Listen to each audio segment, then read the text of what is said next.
તો ગુજરાતમાં કેટલી દારૂબંધી છે ને એ ગુજરાતની જનતા જાણે છે.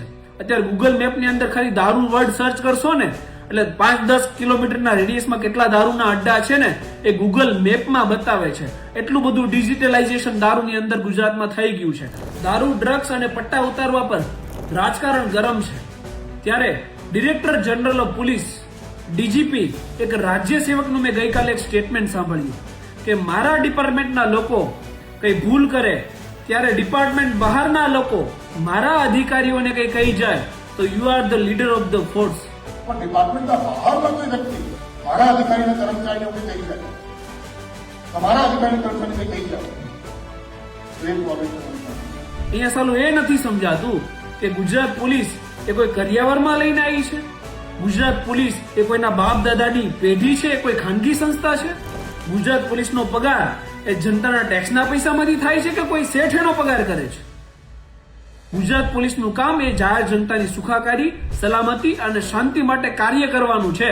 પરંતુ અત્યારે રાજ્ય સેવકોને રાજકારણી બનવાનો ચસ્કો લાગ્યો છે.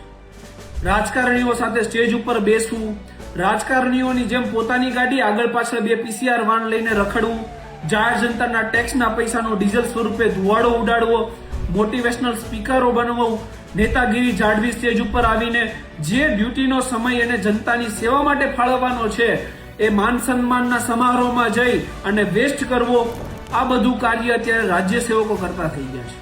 રાજ્ય સેવકો જેમનું કામ કાયદાને અનુસાર ચાલવાનું છે.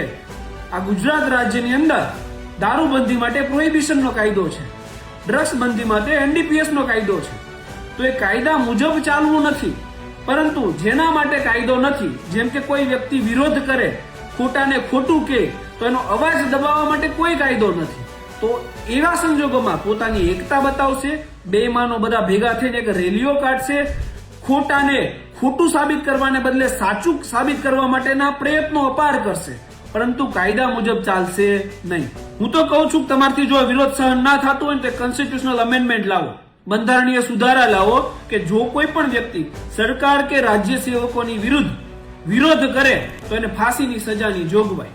કેમ કે જ્યાં સુધી આવો સુધારો નહીં આવે, જ્યાં સુધી અમારા ધડ ઉપર માથું છે, અમારા મોઢામાં જીભ છે અને બંધારણની ધારા 19(1) અમને વાણી અને અભિવ્યક્તિની આઝાદી આપે છે ને, ત્યાં સુધી અમે ચોરને ચોર જ કહીશું, સાહુકાર નહીં કહીએ, ખોટાને ખોટું જ કહીશું, ભ્રષ્ટાચારીને ભ્રષ્ટાચારી જ કહીશું, ઈમાનદાર નહીં કહીએ. કારણ કે અમને ખોટાને સાચું કહી અને ચાટવાની ટેવ નથી. હું અહીંયા 100% એક વાત કહીશ કે કોઈ પણ રાજ્યના નાયબ મુખ્યમંત્રીને તૂતા કહીને બોલાવવા એ કોઈ પણ સંજોગોમાં યોગ્ય ના કહેવાય. પરંતુ એ કહેવા બદલ રાજ્ય સેવકોને એટલો છૂટો દોર આપવો એ સંપૂર્ણપણે અયોગ્ય છે. મારે નાયબ મુખ્યમંત્રીને એક વિનંતી છે કે તમે તમારું પાસ્ટને યાદ કરો. તમે ગૃહમંત્રી બન્યા, મહેસૂલ મંત્રી બન્યા અને આજ નાયબ મુખ્યમંત્રી છો. તમે રાજ્ય સેવકોને પટ્ટા ઉતારવાની ધમકી આપીને ખખડાવ્યા છે. એના આધારે જ તમે લોકચાહના મેળવી છે અને એના આધારે જ તમે નાયબ મુખ્યમંત્રી બન્યા છો.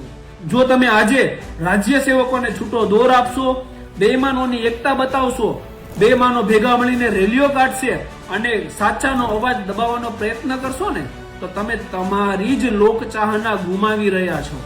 અને રહી વાત દારૂબંધી ને, તો ગુજરાતમાં કેટલી દારૂબંધી છે ને એ ગુજરાતની જનતા જાણે છે. અત્યારે ગૂગલ મેપની અંદર ખાલી દારૂ વર્ડ સર્ચ કરશો ને એટલે 5-10 કિલોમીટરના રેડિયસમાં કેટલા દારૂના અડ્ડા છે ને એ ગૂગલ મેપમાં બતાવે છે. એટલું બધું ડિજિટલાઇઝેશન દારૂની અંદર ગુજરાતમાં થઈ ગયું છે. તો સચ્ચાઈને સ્વીકારો, એના ઉપર કામ કરો, કોઈનો અવાજ દબાવવા માટે કામ ના કરો. રાજ્ય સેવકોને એટલો છૂટો દોર ના આપો, એ તમારા જ જનપ્રતિનિધિઓને નડશે.